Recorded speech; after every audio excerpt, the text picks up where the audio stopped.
স্বাগত Asian news আপডেটে। আপনাদের সাথে আছি আমি ফারজানা হাসিন। পর্যবেক্ষক সংস্থাকে সহযোগী হিসেবে পেতে চায় কমিশন বলে মন্তব্য করেছেন প্রধান নির্বাচন কমিশনার এএমএম নাসির উদ্দিন।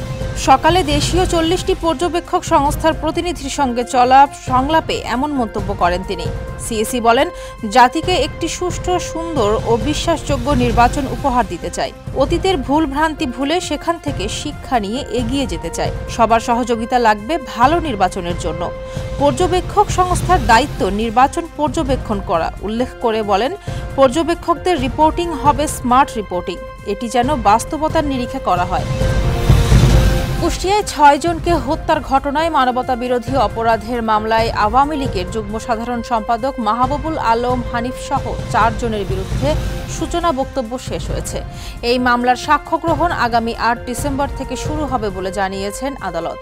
আন্তর্জাতিক অপরাধ ট্রাইব্যুনাল 2 এর চেয়ারম্যান বিচারপতি নজরুল ইসলাম চৌধুরীর নেতৃত্বাধীন 3 সদস্যের বিচারিক প্যানেলে এ বক্তব্য উপস্থাপন করে প্রসিকিউশন।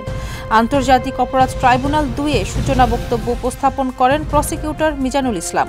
এদিকে ট্রাইব্যুনাল 1 রামপুরায় কার্নিশে ঝুলে থাকা আমির হোসেনকে গুলি ও 2 জনকে হত্যার ঘটনায় মানবতা বিরোধী অপরাধের মামলারও সাক্ষ্য গ্রহণ আজ। পাকিস্তানের সামরিক বাহিনী প্রতিবেশী আফগানিস্তানের দক্ষিণ পূর্বাঞ্চলীয় খোস্ত প্রদেশে প্রাণঘাতী হামলা চালিয়েছে বলে জানিয়েছেন আফগান কর্তৃপক্ষ। তারা বলছে, একটি বাড়িতে চালানো বোমা হামলায় অন্তত 9টি শিশু ও 1 জন নারী নিহত হয়েছেন। তালেবান সরকারের মুখপাত্র জবিউল্লাহ মুজাহিদ বলেন, স্থানীয় সময় সোমবার রাত 12টার দিকে খোস্তের গুরবুত জেলায় এ হামলা হয়। মুজাহিদ সামাজিক যোগাযোগ মাধ্যম এক্সে এক পোস্টে লিখেছেন, পাকিস্তানের আক্রমণকারী বাহিনী স্থানীয় বাসিন্দা ওয়ালিয়াত খানের বাড়িতে বোমা ফেলেছে।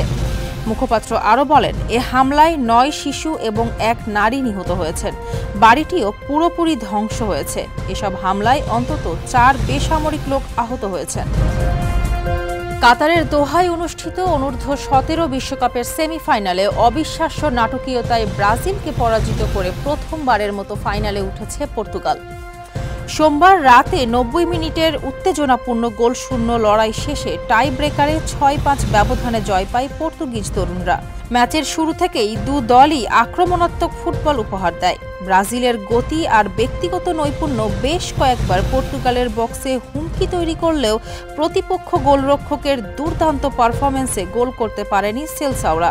অন্যদিকে পর্তুগালের সংগঠিত আক্রমণ মাঝ মাঠে দাপুটে উপস্থিতি দেখালেও ব্রাজিলের রক্ষণ দেয়াল ভাঙতে ব্যর্থ হয়। গোলশূন্য প্রথমার্ধের পর দ্বিতীয়ার্ধেও একই ছবি। অতিরিক্ত সময় না থাকায় 90 মিনিট শেষে ম্যাচ গড়ায় টাই ব্রেকারে 6-5 ব্যবধানে জয় নিয়ে প্রথমবারের মতো অনূর্ধ্ব 17 বিশ্বকাপের ফাইনালে ওঠে পর্তুগাল। ফাইনালে তাদের প্রতিপক্ষ অস্ট্রিয়া।